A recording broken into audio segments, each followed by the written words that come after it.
Africa Lives on the BBC.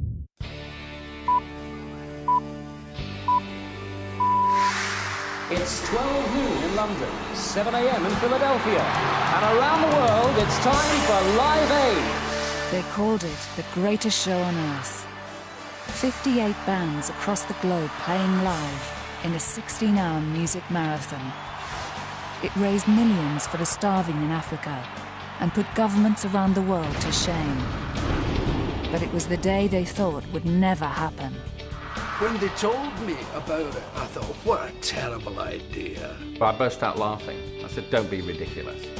Not least because its creator was an unlikely hero, a foul-mouthed fading pop star. No, let's fuck the address, let's get the numbers. It didn't strike me as a man searching around, you know, for a charitable role. Oh, it's either Live Aid or I'll join the Citizens Advice Bureau. Yet he became the people's champion. He will never ever be able to lose the St Bob tag. And the tormentor of world-class superstars. You don't say no to Bob. Yeah, fucking that's it, yeah, Jesus Christ. You know, real good Irish passion coming at you. And if he doesn't get you with the poetry, the spittle isn't far behind. From the start, Live Aid was dogged by transatlantic rivalry. America was horrendous. Sabotage. There was a spin put out. You're either being used, or people are going to make a lot of money off you, or it's not going to happen. And superstar egos. What the fuck do you think you're doing? I don't even speak to him. I'm not going to do it. Many predicted catastrophe. It looked like it would be a chaotic disaster. Yet the skeptics would end up falling over themselves to get on board. Let's not lie. Don't tell me there was one act there that wasn't aware that there would be more than 1 billion people watching. It was a day many will never forget. Everyone remembers where they were. Everyone remembers what they felt about it. Everybody, it seems, except those who were there. I think we went on first, didn't we? Yeah, it must have been first. Yeah, because obviously it was still daylight, wasn't it? Don't even remember that. Did we go in a helicopter? Did we?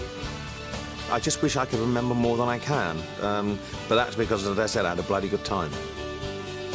For 16 hours, the country was united with joy and reduced to tears. Against all the odds, it was the day that music changed the world.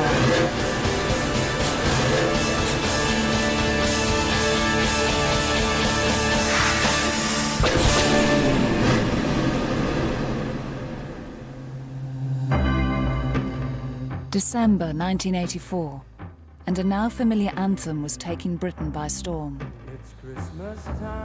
In Africa, an aid worker and a journalist heard the song for the first time. Stupid song and a stupid name for it, and how dare this guy make money out of poor starving people in Ethiopia. Well, it was crap. You know, I thought it was trite. I just thought, you know, what a load of drug-taking, cocaine-snorting, bonking pop singers got to do with all this. They're just doing it for their careers. The whole thing is bollocks, really. I was busting my guts out to try and save these kids, and I thought somebody was taking advantage of them. It wasn't true, but you could hardly blame them for being cynical. This was not a time of peace and brotherly love. There was massive industrial change going on. The community I represented up in County Durham was basically losing all its old coal, steel industries, and so it was a big moment of change in the country. Inner cities burst into flames. Unemployment was rife.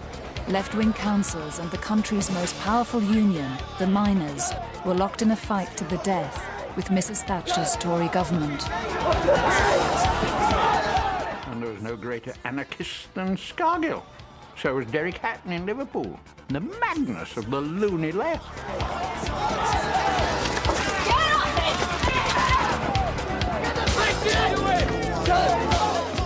Arthur Scargill, for me, became a tune-out human being. If he came onto the TV, I just turned it off. If you saw police on horseback, you thought, they don't know what they're up against.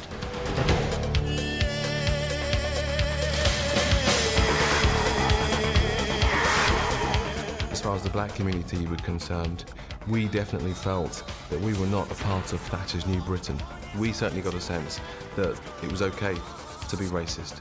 There seemed to be violence everywhere, and in football we had, of course, the violence, the football fans, that the whole country was on edge and everybody's, you know, knocking hell out of each other. But some were doing very nicely out of Mrs. Thatcher. In the cocooned world of pop, it was limos, larger-than-life hair, and loads of money. The weird thing about Mrs. Thatcher was that even though we hated her, we were all getting rich because of her. I was earning lots of money. That was the time. It was the heart of Thatcherism. Those few years, there was a lot of me going on, and money was king. Everything was larger than life. The shoulder pads were larger than life. The way that we drank and the way that we did things was excessive. This was big hair, a go-go. Wow. The mullets. And pop music had never felt so vapid. One singer as well known for his bad hair and big mouth as his hit records was Bob Geldof, frontman of the Boomtown Rats. I mean, I thought the Boomtown Rats were just crap, but, you know, and he can't sing. By 1984, the hits and the money were drying up. I was a fading pop singer, certainly fading, no longer relevant. Dying on his feet.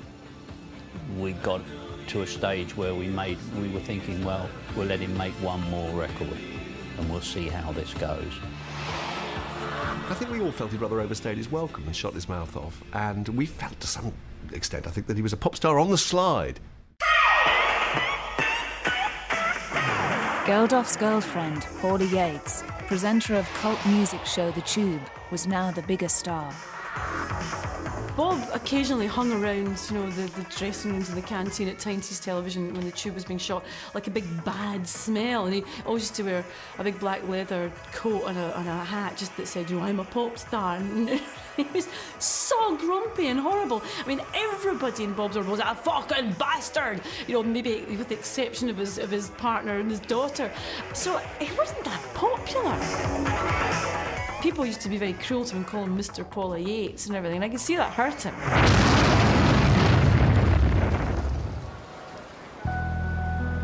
But one autumn evening, Bob Geldof's life was about to change. October makes me miserable anyway. Twilight makes me very uncomfortable. Around 4 o'clock, 4:15 on autumn days, or, you know, the orange sodium lights flick on. Don't like it. So I came in, so the time of day, the sense, though I wouldn't acknowledge it, that this was over, and the panic about what do I do, you know? I really can't do anything else in my life. Paula was in, and Fifi was in. She was just very small. The three of us watched the 6 o'clock news. The news featured a report from famine-struck Ethiopia. Dawn, and as the sun breaks through the piercing chill of night on the plain outside Coram, it lights up a biblical famine, now in the 20th century. This place, say workers here, is the closest thing to hell on earth. The scenes were absolutely riveting.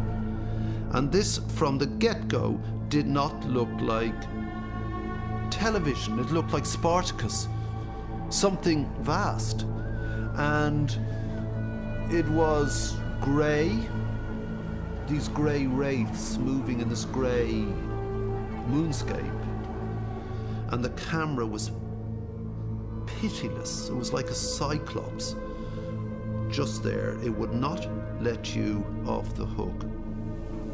The Red Cross have picked out 500 mothers and children out of the thousands and are treating them in an improvised shelter. It's run by an Anglo-Swiss nurse from Hertfordshire. She has to choose who amongst the hundreds who camp outside should be let in, which babies will be saved. Hold on, what's this guy? What's that person doing there? That young girl in this horror, you know? What's Why does she have to decide who lives and dies? I feel terrible because it's sending them to a certain death. It's terrible. I can take just what we can. 21 years on, the same nurse recalls her dilemma. I tried to look at every child, but not stopping too much, because if you stop too much, they just used to throw the child at you. Or, you know, plead too much, and that was heartbreaking for me. I think I marked their forehead or their hand with a piece of charcoal, the ones we took in, and we didn't take the worst ones, because the worst ones we knew they would die. But making that decision day after day, does that do anything too? Yes, of course it does. What do you expect? Yes, of course it does. It breaks my heart. It reminded me of a Nazi in a concentration camp, sending the people to the death camp. You can come in, you're okay, you're good, you're good, you're good, but you rest, no, you're going to die. You know, it really, that's what I remember. I remember feeling so bad about the ones I couldn't help. By Coram standards, it wasn't a bad night. 37 dead. Tomorrow, there would be more. The day after, more still. The context of home, here we all were. Cosy. How do I keep this going? And cosy and this? Cosy and this? It wasn't just Bob Geldof. The whole country was shocked. People in Britain are donating about £100,000 a day to help the famine victims. victims. Agencies who are trying to cope with the famine have been inundated today with offers of help from the public. The Save the Children Fund alone received over 1,000 calls by midday. I was just watching that Ethiopian thing. I think this is gross after coming out after seeing that. Oh, yeah. I'm serious. A lot of people eating a lot of food. Sorry, do you got any champagne? Well, I've limited myself to 2 sausages as a result. Tortured by what he'd seen, Geldof hit upon an idea to raise money the only way he could, by making a record. Did you fucking see that thing on TV last night? Did you fucking see that? And he was on the phone, and he says, "You've got to do something about it. We've really got to do something about it." And you just, I was on the phone. I just said, "Yeah, absolutely. Whatever you say, Bob." He got lucky. He roped in his friend, songwriter and producer Midge Ure from the chart-topping band Ultravox. To make it big, he needed big stars, but some of them were suspicious. When Bob called me, I thought, he's the last person in the world who'd be talking about this kind of thing. Is that the Chimes of Doom I pulled off? I thought he was one of the greatest rock and roll stars ever. But the idea of past the plate was not something I'd associate with him. But he has, as you know, he's remarkable verbal skills, and if he doesn't get you with the poetry, the spittle isn't far behind. It's 10:30, you lazy. I was really suspicious when he first rang about Band-Aid. I was going, this is odd. Why would Geldof be doing this? There must be something in it for him. You can't blame someone for being mildly suspicious. Try and marry these two images of a man who cared desperately and passionately about starving people in Africa, and this other big, bad-tempered git who swore at everybody. He's got this drive, this mad ambition to get this thing done. Even further back than that, though, I think. He's like a terrier. He will not let go.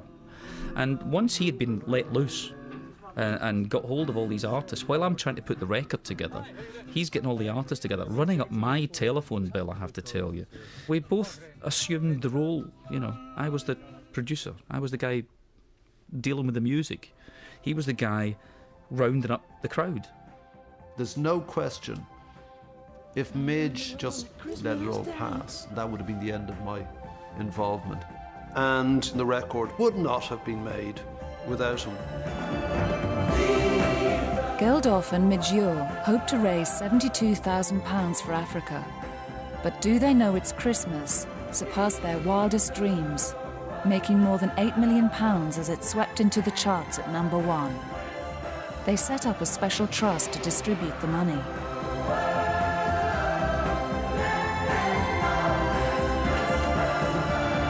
And that was it. I thought it was all over then. But it wasn't over. In fact, Geldof's journey was only just beginning. I said to him, come out. We'll take you out there. I'll take you to where it's all happening. We'll have it all organised. Minimum number of days spent on it, but come and see it for yourself. Fuck off, he said. What they said is, look, if we're to continue with this story, the editors don't want to know, it's over for them. The only story now is Geldof being in Africa. I phoned them the next day and said, have you had a chance to rethink where you're going? Oh, fuck off. And the next day, fuck off, I would see something in the diary, in the newspaper, Bob Geldof collecting money from Parlophone Records or whatever it was. Go along, Bob, fuck off. And went on like this. While Geldof stalled, resentment about the Band-Aid Trust was gathering in unexpected quarters. One of the surprising sources was the other charities. They saw us as a threat. They were very concerned that money which came to us was not going to go to them. And I said to Bob, it will be essential that you can demonstrate to the press and to the public who've given you all this money that you know the money's been well spent. And the only real way of doing that is to go out with the first cargo load and make sure you go from London right into the camps so that you can see that all the aid is properly distributed. Geldof was wavering, but there was one sticking point. Then Bob came on to me in the office and said, I'm thinking about this, but you know there'll be no fucking pictures of me with dead babies. Because that would, that's why I wanted him there. Not dead babies, but I wanted him there to show what was happening. I wanted him, beside a baby who was stick thin and stuff like that. Anyway, and I won't be going unless I get that promise from you. You are a dirty dealing. You're the man that ruins people's lives. You are not going to fucking ruin my life because I've got to make a living after this. I'm not a rich man. I don't have any money. But if I'm seen milking this for me, I am finished. He's not a missionary. He's not a charity person. It's not his world at all. And he really was very frightened of what he would see. And he didn't want to go. It's Christmas in Ethiopia, and the arrival of the pop star's flight from London was the focus of considerable curiosity. A reluctant Geldof agreed to go on a whistle-stop tour of Ethiopia. The 9-day trip would take him to refugee centres and feeding camps in the areas worst hit by the famine. For the rock star, life was about to change, forever. This scruffy git turned up with a pair of plimsolls, dirty pair of trousers, and I think it was the usual stripy jacket and tatty shirt, looking unwashed, with his bag slung over his shoulder, load of newspapers, and making some comment about a load of fucking journalists. He was absolutely emphatic that this was not going to be a publicity tour as it could easily have been. That led to... Certainly the photographers were very worried about this because why were they there except to do precisely what Bob said he wasn't going to do? The ultimate thing you can photograph as a photographer is life and death. And suddenly here was this opportunity of going to a country to cover a major story where people were dying. And as a photographer, that is one of the ultimate things you can cover. And I don't care what anybody says, but you get a buzz out of that knowing that you're going to be confronted with seeing death.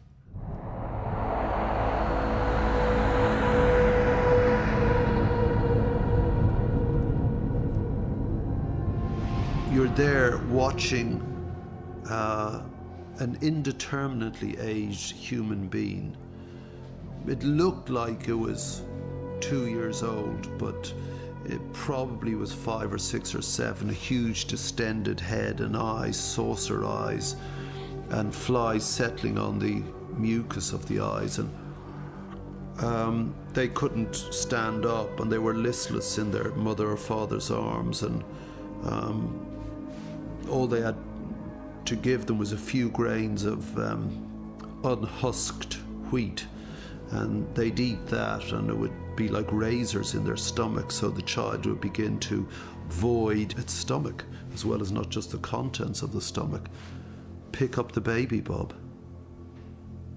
He didn't stand any nonsense. He said, if you do that, he said, you're out, I won't talk to you. So we had to obey that directive to get cooperation with him. And I do remember filming him at one point when we were in Coram and we were looking at the refugee camp, and he knew the cameras were behind him, and he was just staring in some shock at the scenes that he was seeing, and aware too that we were behind, and he suddenly turned away and expressed for the first time during that whole trip how upset he was. But he never went near to the kids. He didn't pick them up in our presence. For the man who once said he wanted to get rich, famous and laid, this new life was mind-blowing. You arrive at somewhere and you look out the window and there's a guard of honor, and you're going, stop this, and they all line up and they're all there. The lads are snapping to attention. So what do you do? I mean, literally, what do you do? What are you supposed to do when there's a guard of honor? So I find myself in this bizarre situation of remembering newsreels of Prince Charles or the Duke of Edinburgh, somebody looking at a guard of honor. I'll do that. I saw that in a newsreel. So you go along and you're looking at these guys who are looking at you, like these 18-year-old soldiers. They're looking, look at this scruffy cunt. Look at his filthy clothes, Look at the bags on it. He hasn't shaved for a week. And look at his stupid shoes. And I'm here presenting arms to this twat. But I've got to go along, and I wink at a couple of them, and they're kind of going, and next minute there's the minister or the general beside him coming along like this, and I'm going,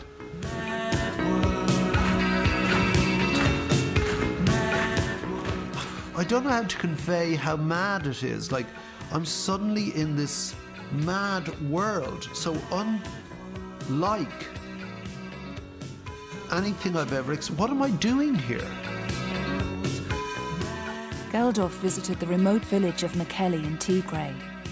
The area was swamped by tens of thousands of refugees fleeing the war in the north. On average, 40 people died from starvation every day. We looked across this vast plain, and it was just covered with tent after tent, wigwam-type tents. And we were told there were over 100,000 people that had moved onto this plain that were dying, and they didn't have the food there to feed them. They just didn't have it, and they were just going to die. And it was all kind of in a beige colour. You just couldn't take it in.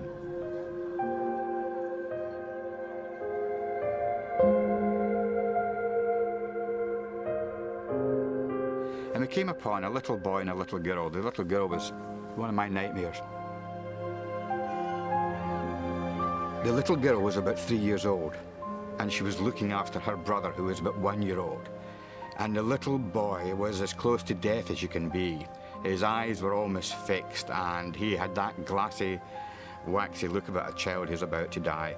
And she continued to wave. She was in a pitiful state herself, but she continued to wave the flies away from around her brother's eyes.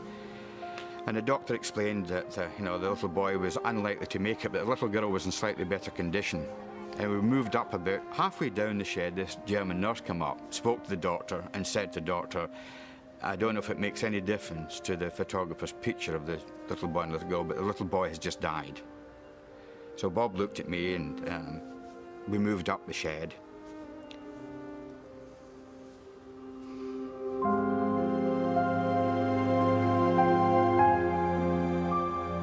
At the top of the shed, this nurse approached us again and said to the doctor, I don't know if it's going to affect your picture, but the little girl has now died.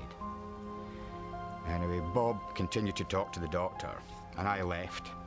And he came, found me. I'd gone behind this truck that was parked up nearby, and I'd been sick, and it was an accumulation, but there was something just dreadful about it. And two of us, sorry.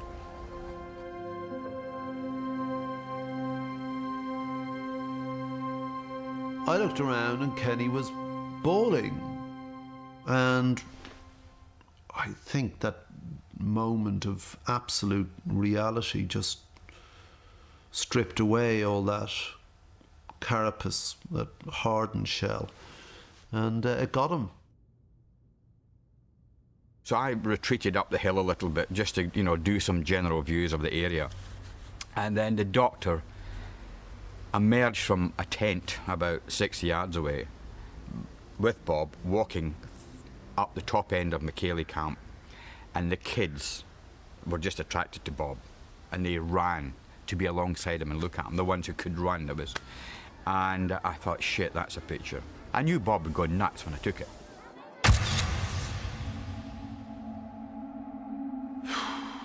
I just let it happen because I thought that would be real, because suddenly he'd stop being, come on, Bob, you know, we got... And suddenly there was no asking, there was no nothing. It just seemed the most natural thing in the world that this human being would take this picture. And I think that's the one and only picture. The grueling schedule involved meetings with Ethiopian officials who didn't know what to make of the scruffy pop star. You'd meet some kind of government official, and that was always, I suppose, not for me to say, but possibly better groomed than Geldof was. And you know, there were one or two occasions when the ministers would come over and sort of their hands outstretched to greet me, and I'm saying, no, it's not me, it's the tramp standing there. But the dishevelled visitor tried to clean up his sartorial act for a face-to-face meeting with the Ethiopian ruler. He knocked on my door at the Hilton Hotel that morning and said, Chris, he said, please, have you got another pair of shoes I can borrow? And I said, well, what do you want the shoes for? He said, well, just have a look at the state of mine. And I said, yeah, I know they're pretty awful, but you must have other shoes. And he said, no, he said, the only shoes I've got are carpet slippers. So I said, well, you know, this is obviously what you've got to do, Bob. Put the carpet slippers on. And he said, you bastard. He says, I know why you want me to put carpet slippers on. He said, you're going to film it, aren't you? Bob Geldof's own feet seemed rather vulnerable. He wore carpet slippers, his shoes having fallen apart. I didn't want to meet these guys anyway. We could have been out in the field, reports could have been going back to the UK, I could have been talking to the people working on the ground, I could have been said I had to do this bollocks. I didn't ask for it. And we were all starving, and, you know, and I think food showed up, and I was pacing, and I was getting more and more worried about the meeting.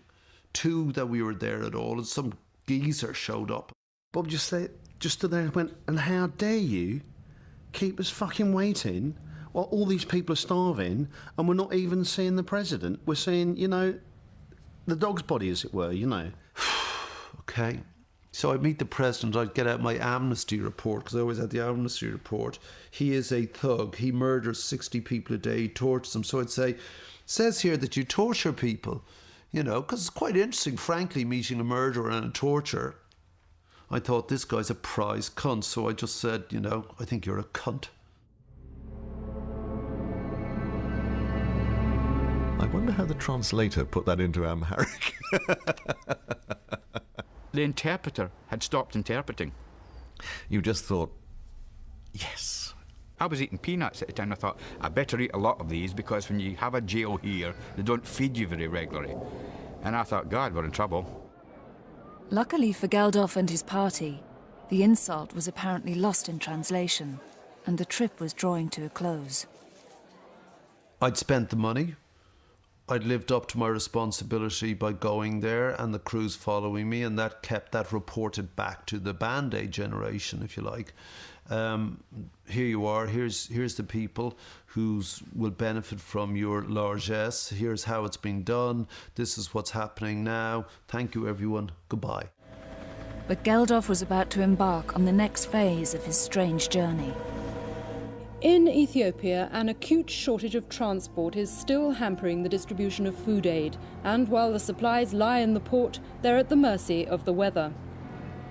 It wasn't moving, because a cartel operated in the docks of trucks, and they were charging a ridiculous price to shift the food. And I said to someone, well, you know, there should be an alternative fleet of trucks. And they said, there isn't one. How much does that cost? About £3.5 million.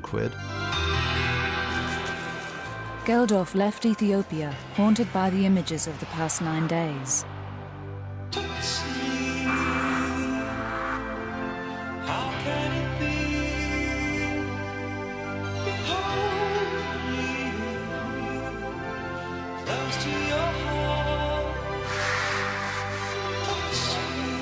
He'd bullied the cream of the music world and insulted an African dictator. Now he got the chance to tackle the powers that be at home. Bob turns up looking like he'd been sleeping in the nearest park bench overnight. Unshaven, hair standing on end, looking for trouble.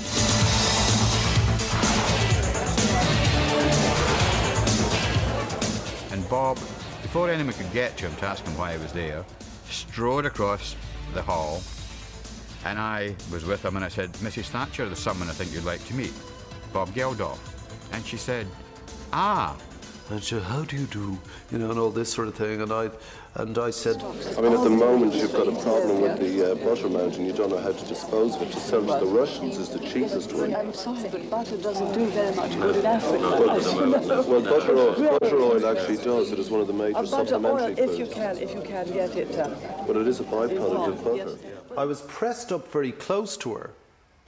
So she's quite small and I'm relatively tall, so I was looking down and she sort of had to go like this. A lot is going. A lot of surplus food is going. But don't Prime forget... Minister, there are millions dying, and that's the terrible thing. Difficult to tell who was lecturing who. Geldof became the people's champion. Suddenly I was this figure, which sort of hadn't sunk in really yet. And it was seen as a big confrontation with the Prime Minister.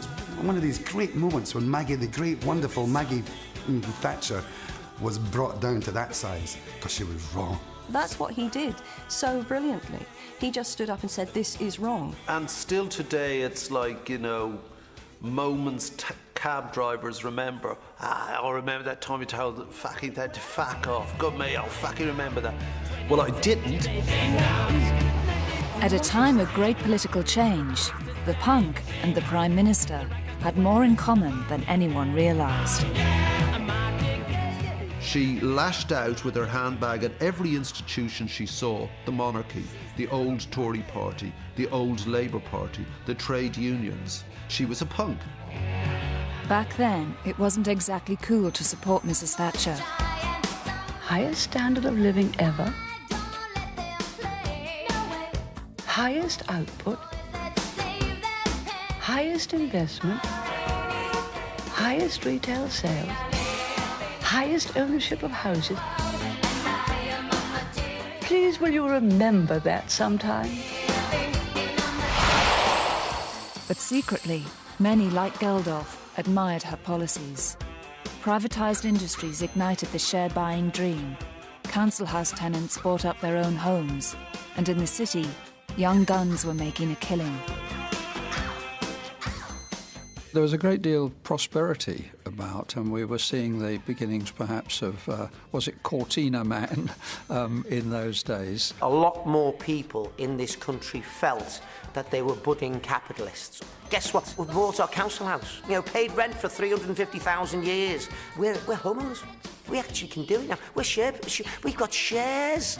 You're all being told that to go out and make money.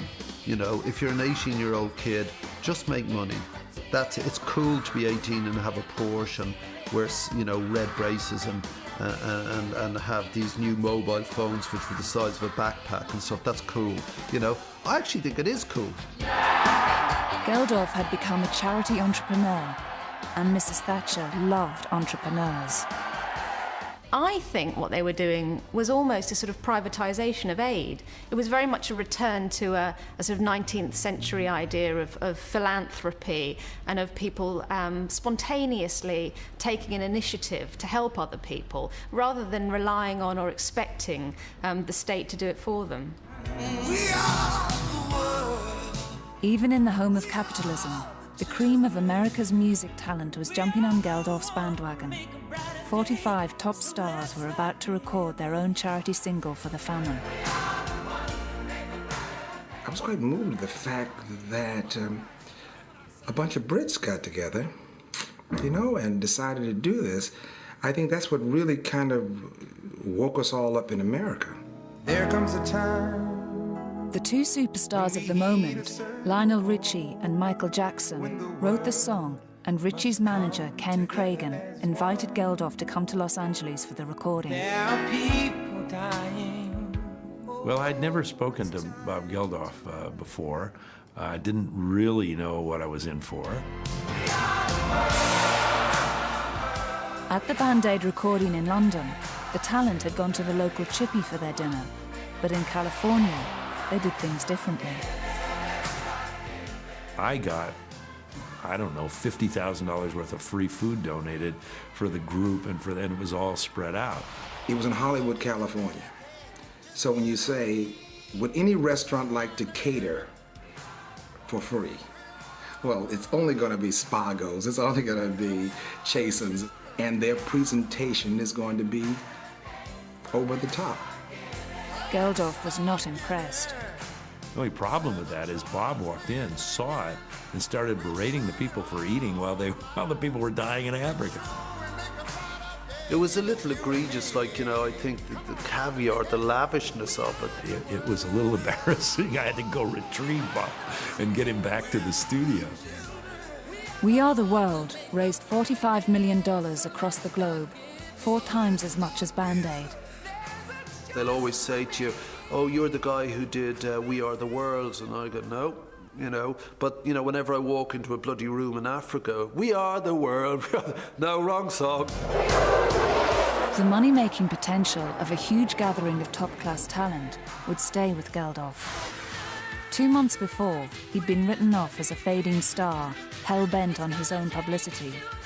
Now, he was the man on a mission, the conscience of the nation.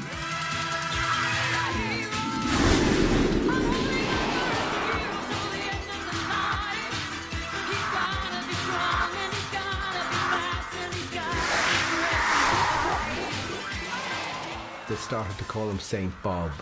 He slipped from the rock star persona into the Saint Bob persona very easily. They stopped calling him a musician or a singer. They always referred to him regarding his charity work rather than his musical work, and that was kind of sad because we were still a band, we were still a working band. People would come up and, hello Bob, how are you, how's it going, is everyone okay over there now, how's it all going, and would thrust money at him and rings and everything. I wanted this to stop now. I mean, it was already beyond any control I had.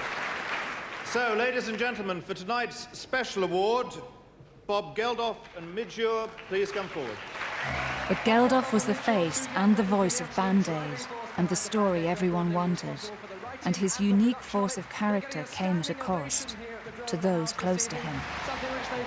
He was awful in these award ceremonies. He would literally just go and get the award, say, thanks so much, don't know where I'd be without you, you know, you've saved people, thanks so much, bye. Leaving Midge with no award and nothing, to just stand there going, And Midge Ure. We both went up to pick up the award, and Bob, in his usual manner, launched into this huge speech. I'll say something. Leaving me standing behind him again, 3 feet behind him, looking a bit kind of dazed and confused. Why wouldn't he want Midge to share the awards and the glory and the credit for doing what they did? Why does the rest of the world think it's just Bob's baby? Why did Bob allow that to happen? It was a classic Geldof, he doesn't mean it, it's just he's there, and he was launching at this big thing about the whole Band Aid, Live Aid thing and whatever, but it's just how he is. He had the awards and he had the acclaim, but old suspicions began to resurface. Some reporters were openly hostile. Fortuitously, but not by design, the success of Geldof and Band Aid has brought new life to the sagging popularity of the Boomtown Rats. It has earned the group criticism that they're cashing in on Geldof's Ethiopian philanthropy, even that his obsession with fundraising has become sanctimonious. Thing is that if they say, oh, what a publicity stunt, I mean, it is frankly ridiculous. I don't work 20 hours a day on publicity stunts. Tonight, the Rats will hold a concert in London and can reflect that while they never planned it, the ill wind from Africa has certainly done them some good. But had it? The rest of the Rats certainly didn't think so. Suddenly on this tour, 80-year-old ladies were coming up and says, "Hiya, Bob, here's £20. It was good, but it was strange, We were trying to be a rock and roll band, We don't want your mum to like us. That tour was wildly different because the old buckets would have gone around, or they were at the exits. So, like, you know, we come in, and everyone's job. I mean, so I promise you, in the band, we'd have to divvy up the buckets and count the money. The Band-Aid buckets raised £50,000, much more than the band was making on its record sales. We would leave the venue, get on the tour bus, all the buckets would be piled onto the tour bus and they'd be down the centre aisle. And rather than the usual sort of rock and roll like Jack Daniels and telling wild stories, we'd all be there counting. That's another £500. You count the coins, and the whole band would be sitting there till about 2 o'clock in the morning, counting all this money. And this would happen every night. Pathetic, you know. Where were the babes? You know, why didn't they count them? You know, didn't happen. I was a Boomtown Rats fan. Yeah, I really, really liked them as a band. And in fact, I saw the Boomtown Rats at university and was annoyed at how many thousands of people wanted to get in to see them because I had been a fan. But of course, people were there to worship at the shrine of St. Bob, and rightly so. Rightly so, he'd done such an incredible thing. But I was annoyed because I'd been there at the beginning. It was the end of the road for the Rats, and Geldof bowed to the inevitable. Since his visit there, Ethiopia had never been far from his thoughts. Now he had a brainwave. Bob came in one day and said, look, we have to break this trucking cartel, but we haven't got enough money. And we all kind of went, oh, okay. He said, I've got this idea. We were going to do a concert. Now, Bob, in his way, this wasn't a consultation with the trustees. This was a statement of fact. This was going to happen. And I think we all were scared. We all sat there kind of going, huh? But Geldof couldn't do it alone. He needed someone as bolshy as himself to get the job done. Harvey Goldsmith was the biggest promoter of the day. What's more, this tough music industry bruiser had the mouth to match Geldof's own. I actually basically told him to fuck off at first because I just thought he was being ridiculous. I mean, he actually did say, you're fucking mad. But Geldof wouldn't take no for an answer.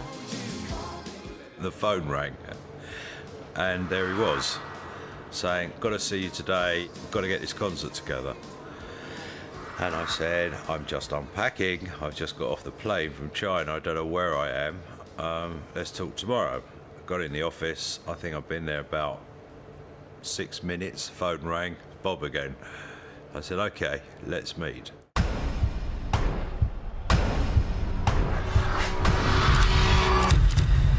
Wanted to do a big concert at Wembley, lots of big acts, and rattled off the A to Z of that time, every major act there was, and said they're all doing it. And I just looked at him and said, yeah, very funny.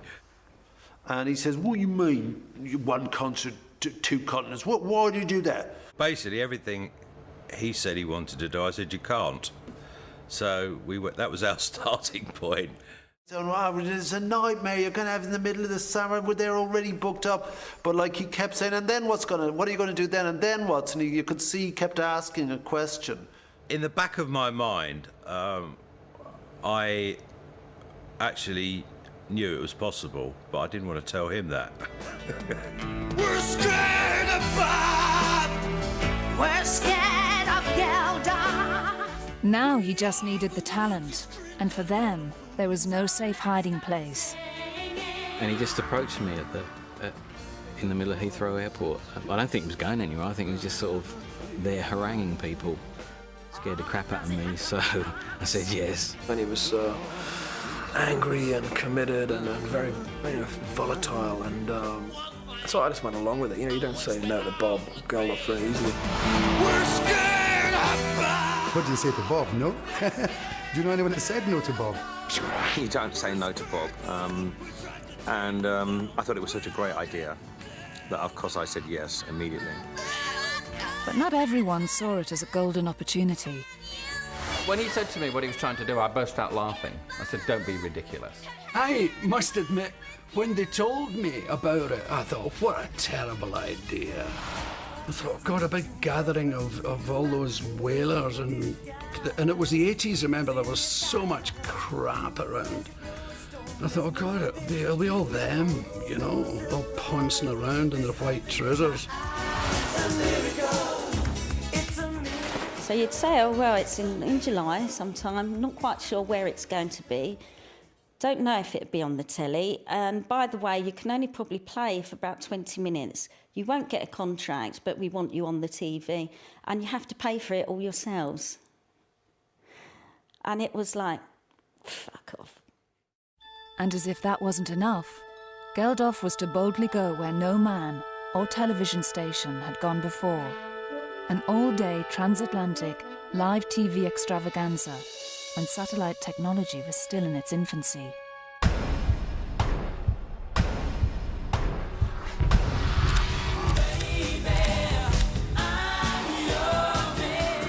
Only one man could make it work. Geldof flew to New York to see Mike Mitchell, who had just produced the television coverage of the LA Olympics. He and I discussed what it is that he wanted to accomplish. And when I went there, I was very skeptical. He had originally wanted to do a concert between London and New York. I had just come off the Games and said I really wasn't interested in that, but if he wanted to do a worldwide event, I'm in. They called it the Global Jukebox, and it was getting bigger by the minute. Wembley would start at noon. America would join in 5 hours later. The shows would be beamed all around the world via satellite, with other countries joining in. It was a round-the-clock operation. I took my little house and we moved in desks and we ordered more telephone lines, and we simply just worked out of that house for the show. And I couldn't even go to the bathroom during the day. That's how bad it was. America was the leading expert in the satellite technology that Geldof needed for the Global Jukebox. So everything hinged on getting the American show right. Harvey Goldsmith pinned his hopes on the legendary West Coast promoter, Bill Graham. Bill Graham was an irascible, angry, difficult control freak, and you either did it his way or you didn't. He also was an amazingly creative guy, and he really put music on the map in America. You know, Bill was an imposing figure. He always ruled by intimidation. He was as tough promoter as has ever been produced on the history of the planet, I would imagine. You know, he was a bad motherfucker. Graham's sidekick and fall guy was fellow promoter Larry Magid. Everything about Bill was drama. You knew that there was going to be a timed explosion at some point, and it became part of the ritual with Bill. So far, Geldof and Goldsmith had few stars on board, no venue in America, or even at that point a broadcaster in either country. All they had was the bluff of Bob. And then they could say, great, we took part in the biggest TV broadcast ever, now f*** off. One of the very early impossibilities that Bob threw at me was that he wanted to put this out on TV. And he then said, I want the whole concert on TV. And I said, that ain't gonna happen.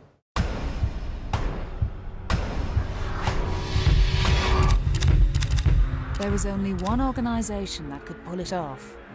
Good old Auntie. You simply couldn't believe that you'd bring together Queen, U2, Paul McCartney, you name it. I mean, you know, Rod Stewart, yes, he'll be there too. Phil Collins, oh, he'll be in Concord. All this was sort of, it was being told me, and I was sort of saying, yes, that's all, you know, that's really interesting. But I didn't believe it, to be honest. Bob thumped the table and said, no, I want the whole show out, all 12 hours of it, and we're going to do America, so I want that out as well. I want the whole day sorted out, and he just stormed out the room. I just assumed they would. So why not? And I suppose it's sort of that naivete. It didn't strike me as that big a deal. And then suddenly, Bob walked in the door again, and he said, I want an answer by Tuesday. He shot out the door. I've been having second thoughts about this, and I'd like to hear more from the music department about the idea. Well, what exactly do you want? Well, it'll be mainly music, George. Well, frankly, to me, this savors too much of a gimmick. I'm in favor of the experiment.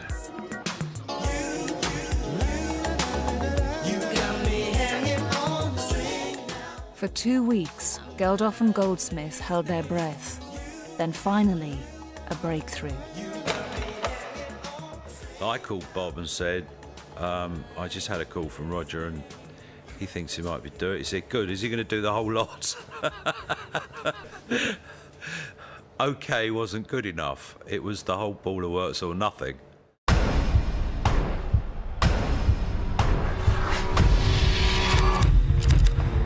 With only 6 weeks to go before transmission, the news was broken to BBC staff. Bearing in mind it was the height of the summer and most of the outside broadcast vehicles were already booked for other things, you've got all sorts of sporting activities going on. I thought that it's going to be an absolute nightmare. The biggest misgivings were voiced by the team who had the unenviable task of presenting the show.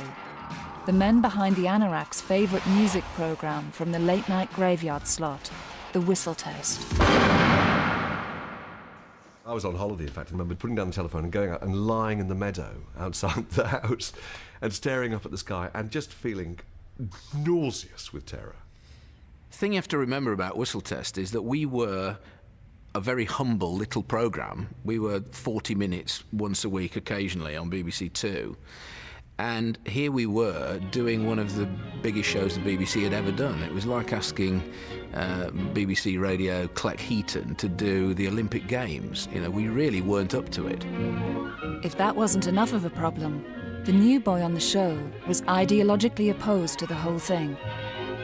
I could see that whilst it was a worthy gesture by a number of pop stars, there had to be behind it something more substantial to back it up. I wanted the governments to do something about it. They're the people who had the real power. Geldof had his work cut out, getting the European networks on board. I talked to them from the very beginning about this, and the precondition for any of the wealthier Western countries is that they run a telethon. Iceland don't want to do a telethon. Geldof's global jukebox dream wasn't going to plan. America's can-do culture was rapidly becoming can't-do. The nation that put a man on the moon didn't believe that this show was technically possible.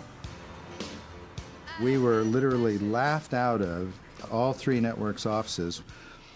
The Olympics, we used 2 satellites, 1 feed, 1 location to a world feed. Live Aid, 16 satellites, 8 locations, all interactive feed for 16 hours. In today's terms, it would be like saying, let's do a concert on the moon.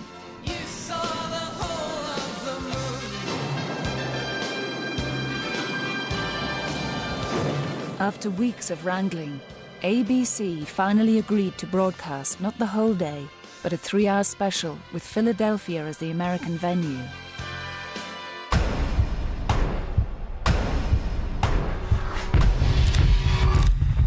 They had the venues and the TV networks, but few stars confirmed. Geldof and Goldsmith had no choice.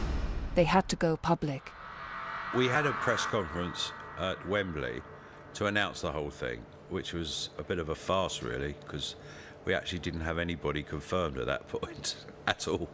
We were scribbling names down as Bob was going, because we had to go at 12 o'clock, I seem to remember, on Radio 1. Richard Skinner here talking to you live from Wembley Stadium, where a very important announcement is about to be made. Good morning, everybody. I'm very pleased to announce today that as Band-Aid's first part of their relief programme comes to an end, and as our younger sister, USA for Africa, begin their relief programme today, Band-Aid start the second part of their programme by announcing Live Aid. The people taking part in alphabetical order will be Bryan Adams, Adam Ant, the Boomtown Rats, David Bowie, the Cars. Most of the press conference was spent with bits of paper flying about from various different people, to Bob, back to Bob, to Bob, to Bernard and so on, and from me saying, no, this hasn't confirmed, and he would just be flicking them off the table. I would have been flicking it away because it would have been a distraction, because it was going to happen. It was going to happen that Mick was going to somehow square things with Keith, and that was all going to happen, and Bob Dylan was going to show up, and it was going to be wonderful. That was in my head. There wasn't a second's doubt as I did it, but afterwards I'd be sick with fear. Queen's manager, Jim Beach, suddenly interrupted the proceedings. Spandau Ballet. I suddenly got yanked out. It was Jim Beach calling from New Zealand. And he said, what the hell's this all about? He said, why are you announcing Queen? I said, because Bob told me they were doing it. And he said, what? So I said, look, we're right in the middle of the press conference. He said, you better not announce Queen. I coughed a bit and said, because he'd already done it. The Pretenders, Queen. Bands who were no longer together were amazed to hear they were reforming, especially for Live Aid. Status Quo. I got a call from Pete Townsend just as they were going into the press conference that I thought sort of intimated to me that he was at least interested in playing. Not with The Who, but he was interested in playing. Marsha came in with her bit of paper to say that Pete Townsend agreed to do it. Threw it at Bob. Bob read it and announced that The Who were getting back together again. And about 5 minutes ago, we heard some wonderful news, and that is that The Who, one of the greatest bands ever in rock music, are reforming specifically for this event. What the fuck are you talking about? It was just really bizarre. It was really, really bizarre. The phones light up completely mentally from the pair of them. What the fuck do you think you're doing? I don't even speak to him. I'm not going to do it. I think you will agree that we have more or less, without a doubt, in fact, the most important people over the last 20 years. And I can also tell you that the remaining half dozen or so huge bands in the world are at the moment trying to clear their desks, and we will let you know over the next 3 weeks who's in and who's out of that remaining half dozen. I went through the list, and like literally the journalists were sort of gasping, have you got so-and-so? Yes, yes, and they were kind of freaking out. And I said, Brian Ferry, so-and-so. Next minute, like the phone rang about 2 hours later, as Brian said, I never agreed to do it. And I said, well, hey, dude, pull out. As the Wembley press conference made clear, Geldof's brusque, domineering personality was driving Live Aid forward while pushing old friends aside. It was becoming very obvious that Midge was being pushed into the background. So Bob said, OK, then, well, I'll read one band out and Midge can read the other, and so on and so on. Richard Skinner here talking to you live from Wembley Stadium, where a very important... I tuned into Radio 1, all sort of excited that at last Midge was going to get, his due for doing so much work and get to be a part of things again. And I sat, and Bob just did the whole... It was as if Midge wasn't there. On 2 continents. I'll read out the list of people taking part. The conference kicked off without me. I felt a bit miffed. I was a bit left out. I was standing talking to Gary Kemp and Adam Ant. Before I knew it, a kind of partition had been closed and the press launch was happening next door. So there's the entire Band-Aid trustees all sitting there with Bob spouting off about who he was going to get.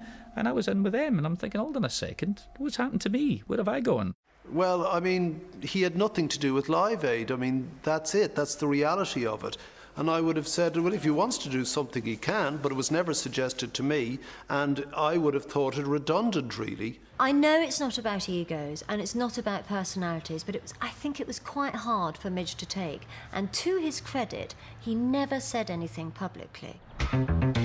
Despite bruised egos behind the scenes, all pop fans cared about was that the biggest concert in history was going to happen in just 4 weeks. The people taking part in alphabetical order will be Bryan Adams, Adam Ant, the Boomtown Rats. I'm just waiting for the K's to come along, and it said Nick Kershaw, and I'm there. Judas Priest, Nick Kershaw, Chris Christopherson, Huey Lewis and the News. I mean, I wouldn't go if it was just the Wurzels, and it was the Wurzels and Bucks Fizz, I wouldn't bother. Coming here for the music or for the charity? For charity and the music. It was a thrill to be able to go back to the Polytechnic and go in with this ticket and say, we've got one, we've got one, we've got one. I stayed on the phone for hours Did you? while it was engaged, like about 4 hours, just ringing, putting it down, ringing, putting it down. I got 2 until after 4 hours, that's all it took. With my mum's credit card. That's right. God bless her. The tickets sold out in minutes, but one fruit and veg seller in Cheshire decided to do something a bit more ambitious. The Live Aid concert will be the biggest televised event the world has ever seen. Now, in Wembley Stadium, there'll be 2 giant television screens, which will be receiving the American end of the concert live by satellite. There's only one other vast television screen, mobile, in the country, and that won't be at any stadium. No, that'll be right here, in this field at Pot Shrigley, near Bollington, in Cheshire. I'd got the biggest screen in Europe, this bloody big screen, and nowhere to put it.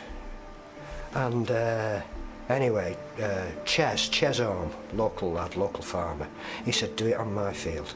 And it went from like a small little idea to something quite large, really. Geldof had the date, the venues, the satellites, and now the audience, but still, no lineup. You would think now, looking back, the greatest show on earth. Every artist in the world must have clamoured to play at Live Aid. That wasn't the case whatsoever. It was the exact opposite. There were many, many artists who needed a great deal of convincing, and managers who were sceptical that it would take place and it would be first class and it would show their artist in a good light and that it was real, that it would actually take place. And so Bob would use bluff and bluster and outright porky pies. He'd phone one artist, for example, he'd phone Elton and say, Queen and Bowie are in. And then he'd phone Bowie and say, Elton and Queen are in. And they weren't in. He was making it up. The best way is to make them feel threatened by their peers. So it gets to the point, if you're not on it, well then, who are you in the hierarchy? So if you've got Paul McCartney, Mick Jagger, David Bowie, Bob Dylan, who the fuck are you that you're not doing it? For bands who had split up, like Status Quo, Geldof played the role of marriage counsellor. He said, nobody's interested in doing it, he can't get anybody to... And he said, we said, we're not happening, we're unrehearsed, and he said, it doesn't matter fuck what you sound like as long as you're there. He could have said, we really need you guys, you're great, but he didn't. Live Aid still needed the supergroups of the age. Suddenly, a breakthrough. I simply looked down at my date sheet and I noticed that we were playing a 12-night run at Wembley Arena across that period. And when he said the date was July the 13th, 1985, I noticed that we were playing at Wembley Arena on July the 13th, 1985. And I literally said to him, well, we'll just walk across, which is what we did, and we'll do the performance.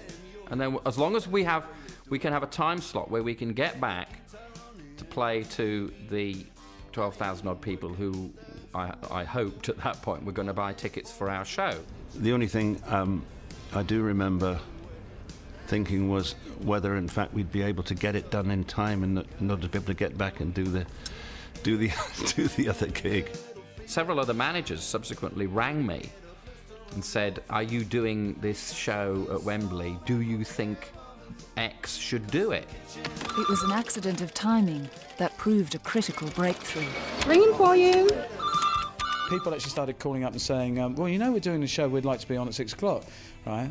Well, I said, okay, but you're doing the show bit's good enough, right? Could we just do the billing bit later? And of course, you know, Radio Bicknell had told everybody what time he was on, right?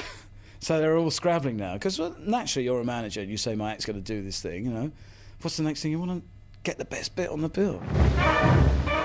Before Dire Straits said yes, bands would do anything to get out of doing Live Aid. Now, there was a mad rush to get in. Are we on while America is watching? You know, that was probably a question coming from my office to the promoters and to Geldof as to what time of the day we went on. There was a bit of jostling that went on during the run-up to the show. No, I wanted to do it, you know, because it was an important thing to do. I remember at the time it was really frowned on if you said, oh, it would be good for our career. So no one ever kind of mentioned that anyway. It was all kept kind of underneath. You knew how important it would be, not just for the cause, but for your own career. I've read some criticism about people saying, well, they just did it because they wanted publicity. None of us needed publicity. It's not lie, you know, you think things, it's a wonderful cause and it was a wonderful day for the music business, but don't tell me there was one act there that wasn't aware that there would be more than 1 billion people watching. Yes, I'm lucky, yes, I'm lucky. But Geldof's idol, Mick Jagger, still hadn't taken the bait, even though Geldof had been stalking him for weeks. You know, Keith, you know, and all that. So he said it'll be a nightmare, he said, but, you know, I'll do it. Mick Jagger agreed to perform in America without the Stones, but then he and his mate David Bowie had another brainwave, a transatlantic duet. At one point, I was going to do my part of the song in England, and Jagger was going to be in the States doing his part over there. I said, how do we do that? He's in, you're in America, he's here. But we couldn't find anybody who was fully convinced that we could actually sing at the same time and make it work everywhere. So we abandoned that idea anyway. He said, well, can't we do something with a spaceship? And there was this whole argument going on about which of them was going to be sitting in the rocket singing. I actually made a call to NASA. So we got any rockets going up? We'd like one to put Mick Jagger on. And I could imagine go, who's this nutcase? What?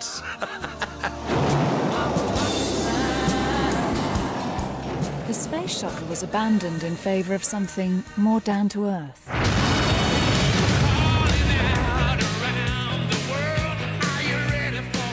I genuinely didn't know that they were going to go off to a studio and do Dancing in the Street, which is, so apt. And then knocked off a video, which is hilarious, these two sort of old queens trying to out-camp each other, really. And it went to #1 and the money came to us. As the cast list got longer, the tabloids lapped up every detail. But the serious music fans' Bible remained more po-faced. The NME was really steeped in what we'd now call an indie kind of attitude, in which anything to do with the mainstream is probably bad. Anything that is deeply unpopular is probably good. Live Aid was perhaps the most mainstream event which any of us had ever seen, actually, in our lives. And it was therefore hardly a very cool thing to attach one's self to. The black press was even more critical, furious at what it saw as the deliberate exclusion of black British artists. The Voice newspaper called it the Band-Aid blacklist. Yet again, somehow we weren't part of what was going on in the country. Of course a lot of people felt pissed off, a lot of people felt as though, fuck you, here it goes again. As this was a concert for famine relief in Africa, perhaps 1 or 2 Africans, maybe valid and valuable additions to the lineup. Oh, no. You can't have any of that. A journalist who suggests there should be more black performers on the bill at Wembley gets short shrift. Thanks, mate. We don't need someone to pull a crowd. We need to get money to stop people dying. And I don't care if they're orange, luminous pink or green. The object is to stop people dying. Political correctness, thank God, wasn't that terrible at that time. So we didn't have to have a one-legged lesbian and all the rest of it. We were just putting a show together. Geldof did want the black American stars of We Are the World, but most of them didn't want to know. We went to all of the major black acts who were popular at that time, and they all said no. But we couldn't explain that to people. We had this unbelievable discussion with Michael Jackson's people saying this is to help people in Africa. He just wasn't interested. In America, there was an agenda, or that was in a way bought from their Band-Aid record of that community of black acts committing or not, and it was like a block vote. And unfortunately, the block vote sort of went against the Philadelphia show from the black artist community.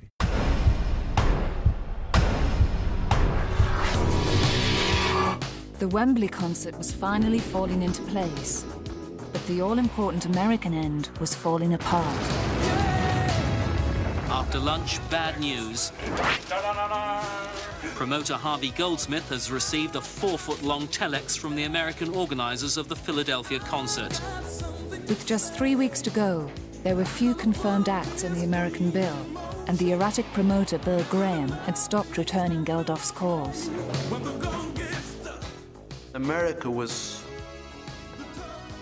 horrendous, and I was in a complete panic. I wouldn't show it, but like I really did not sleep about America because we weren't kept in touch, and you know, and Harvey and I went there, and it was a mess. I mean, it was a mess when we went into the office, and Bill Graham was rude and superior and very distracted. Bob thought Graham would go out and secure performers, and that's not what he did. We put a team together. We literally picked up the phone and just started calling people, and Graham wasn't really participating in that. Rumours now reached London that Graham was actively undermining the show he was supposed to be promoting. We were hearing from some artists that he was telling them behind our backs that the show wouldn't take place and that it wasn't well organised and they shouldn't participate and it would damage their careers. And he, in fact, put some artists off. Paul Simon pulled out because of Bill Graham's behaviour, and Paul called me. I can't do it, man. I'm not on a star thing, he said, but I just can't put up with this behaviour, you know, from Graham. He's just rude and insulting. So I was going... America was rapidly slipping down the drain. Without the US show, there would be no satellite link-up and no global event. Goldsmith's sidekick, Pete Smith, was sent to America to whip Bill Graham's ass. He said, this show can't happen. And he said, do you see all those bits of paper on my desk? I said, yeah, I've been looking at those. He said, well, those are all of the artists, you know, that could play at Philadelphia, you know, the American artists. And I said, so?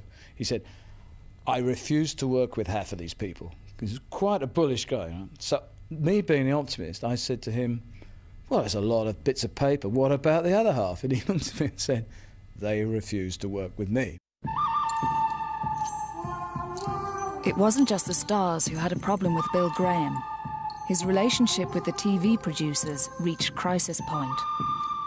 The television people would come in and they would have a little meeting with us, and it would always end in Bill yelling at them. He was doing a concert, and we were doing a television show. So there was a conflict, and his personality is such. He's theatrical, he's dramatic, and so we didn't work together well. It didn't resolve itself. They hated each other. I got custody of Bill. Geldof and Goldsmith threatened to sack Bill Graham. I was piggy in the middle. That's exactly what I was. I was right smack in the middle, and there wasn't anything to do but keep these two people from killing each other. And as if all this bad blood wasn't enough, chart-topping band Huey Lewis and the News suddenly pulled out. Mysteriously, we would get withdrawals. And that's when we dug into it and found, as I said, there were interest groups who were calling artists, actually telling them not to participate. So far, few stars from the record We Are the World had come on board. In a nutshell, they didn't want to be superseded, I don't think, USA for Africa, by something they thought was in effect a Band-Aid enterprise. It looked like it would be a chaotic disaster. There was a spin put out that that's what was going on. You're either being used, or people are going to make a lot of money off you, or it's not going to happen. And so there was this game played for about 4 to 5 weeks, up until literally the week or so before the event, of people in or out.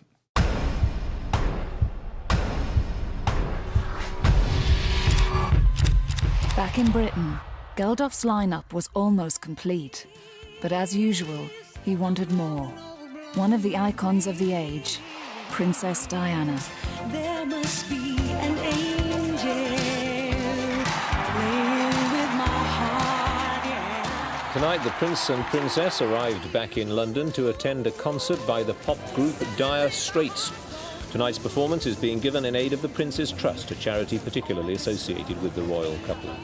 Geldof managed to get a free ticket from somebody, because he certainly wouldn't pay, and showed up and kind of corralled them in the corner and talked them into coming along to at least the opening of the Live Aid show.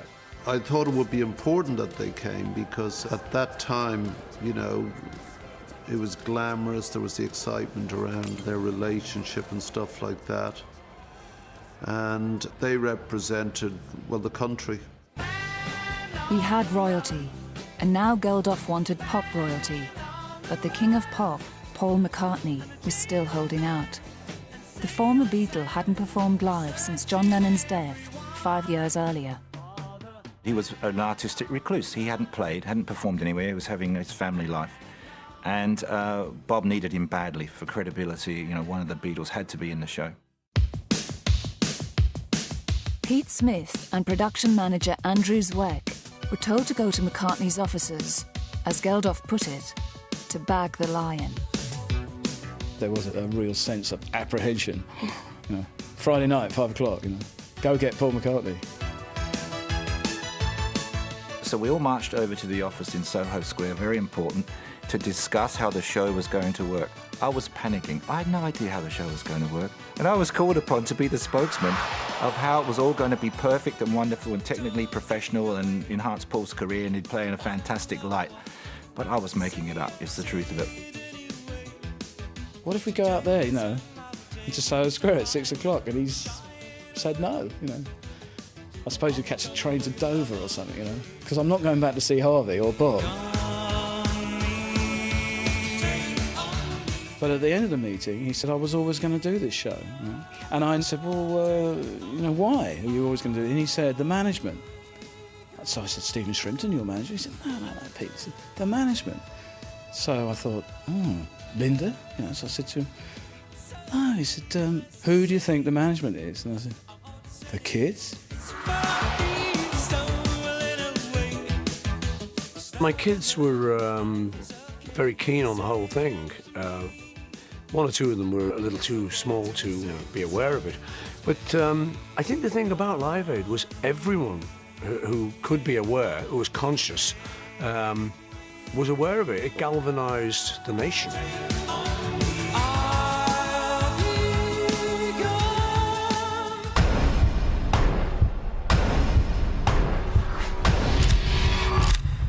With the last act in place, Andrew Zweck was finally free to concentrate on the greatest show on earth. We sat there on the Sunday in an empty stadium, and sheer unadulterated panic set in. We had been neglecting this show, and suddenly it dawned on us how we were going to pull it off, how we were going to put on 25 bands on a strict timetable in a very limited physical space.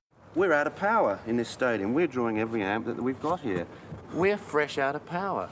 This is what Wembley Stadium have come this morning. They've said our plans to light the audience and so on. There's not an amp left in the place. But can we just get more generators in? Well, I've already got 3 out there. I'm already at 3 generators. Get more, Andy, get more. I remember panicking in the very start of the week with Bob, telling him, we haven't got enough of anything. There's not enough power here. We don't have the physical size to put all the bands on. There's no room to put all the artists. We haven't got enough catering. I haven't got enough staff. Where am I going to get it? We're getting too big and spectacular.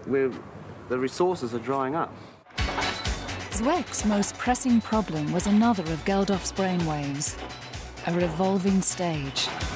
This is stage 1, 2 and 3. The reason it has to be like this is that it's unlike other pop shows. It's not when you go on, it's when you come off. Every band gets 20 minutes. We have to do that to fit in the appeal for money twice on the hour.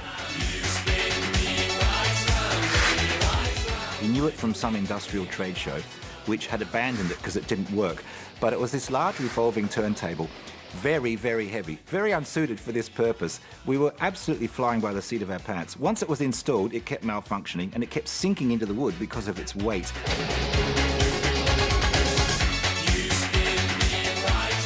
I think my only concern was always whether this bloody stage would get stuck or not. And I said at the end of the day, if it doesn't work, you better get some horses in. What it meant was you better get lots and lots of people to physically turn the thing round. I was going, you must be fucking joking, you know, underneath the bloody stage, you know. Well, this was utter rubbish. Soon became a myth, because there was no room under that stage, even for a rat. The horse was a big possibility. He was there, wasn't he? If the stagehands were a bit clapped out, over at the BBC, things didn't seem much better.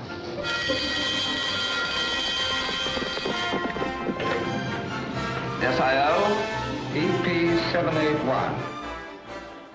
It was like the 1940s. If they'd old pipes, it would have been perfect. They had a blackboard, and they'd drawn these little dots. Now, Sat 1 will go from here, and there'd all be these guys with beards and sort of sandals writing things down. At 400, 0400, we'd be there. And it really was like that, like a war room. Give me stations bookings, please. They presented this running order, and we laughed. We burst out laughing. They said at 1702, Sade would take the stage, and at 1917, The Who would come off. And we said, this is not how the music business works. This is not rock and roll. You're not going to tell The Who they have to leave the stage. You're not going to tell these artists what to do. And we laughed at the BBC. With only days to go, America was still unravelling. Geldof badly needed the artists from We Are the World to give the show global credibility. A showdown took place between Ken Cragen, Mike Mitchell and Harvey Goldsmith. We actually ended up all meeting together because there was a point where we suddenly felt we were being competitive. And I just wanted to get that out of the way really fast because that's the last thing we needed. It just wasn't on the agenda. So we had to sort out with them what they were trying to do because they were going to try and do their own concert. With only 3 days to go, Ken Cragen struck a last-minute deal to appease the artists who were still holding out. So when I got the call saying we're in, I sort of heaved a sigh of relief too, because the stories would have been where were they, rift between and all that stuff.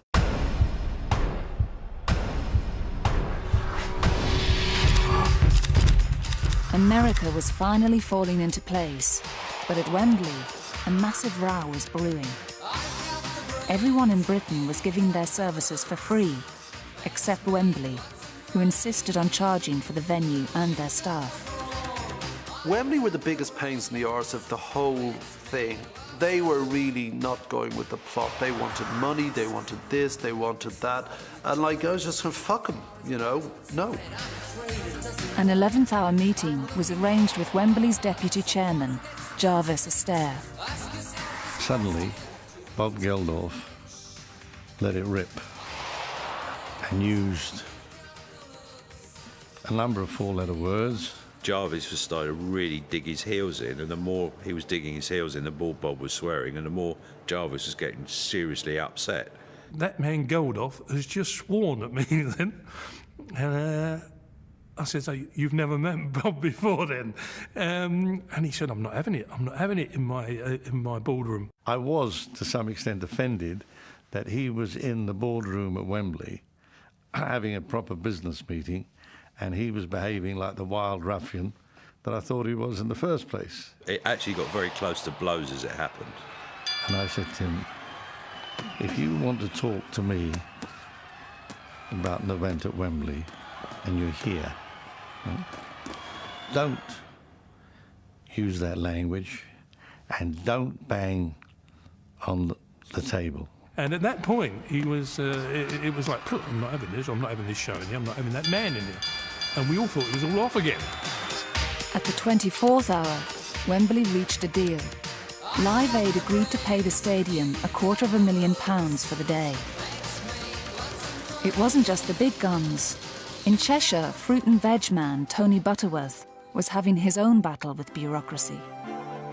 The main stumbling blocks were actually Macclesfield Borough Council, if I'm telling the truth, because they really didn't want it to be around here. They were absolutely sure that the hippie convoy was going to arrive from Stonehenge, and there's going to be dirt, dust and other unsavoury activities. We had to go the following day to the town hall, and the place was full of people objecting, and there was an old lady, right? She looked like Mrs. Marples, you know, big coat on and a portmanteau, and and she was sat right at the back, and I kept turning around and looking at her, like, you know, and I thought, oh, she's trouble. Anyway, it came to the end of the sort of summing up, and I saw a woman at the back stuck a hand up, you know. I was like, oh, this is it. And she said, I just want to say, there are people dying right now as we speak. And she picked her bag up and went, and she walked past me and went. And these 3 judges said, there's your licence, you know.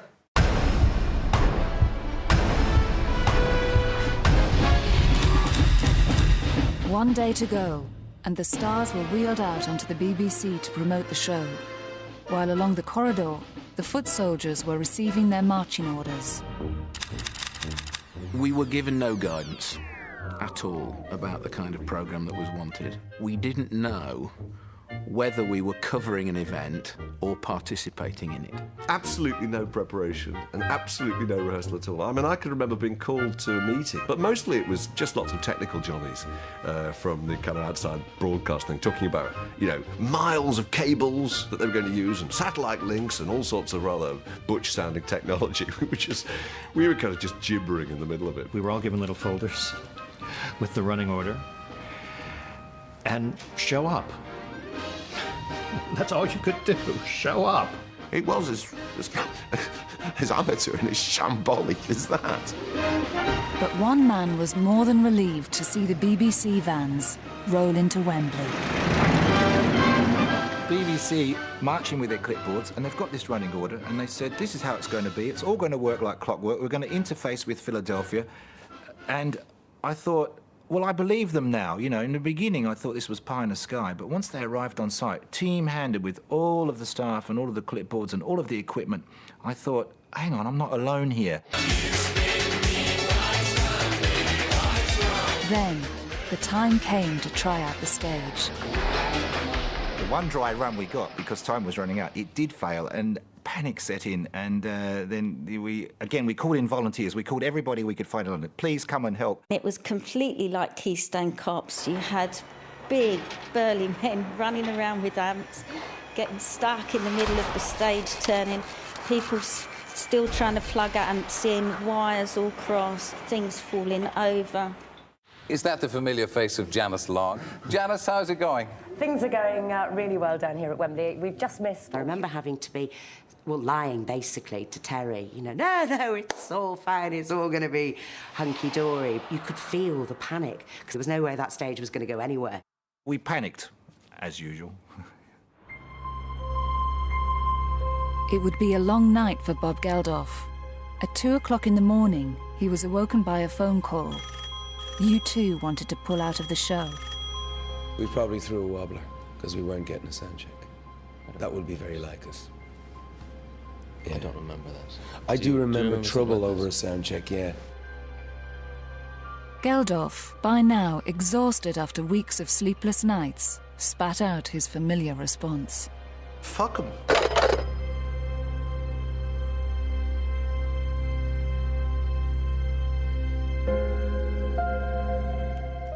Stay right here. Part 2, coming up next.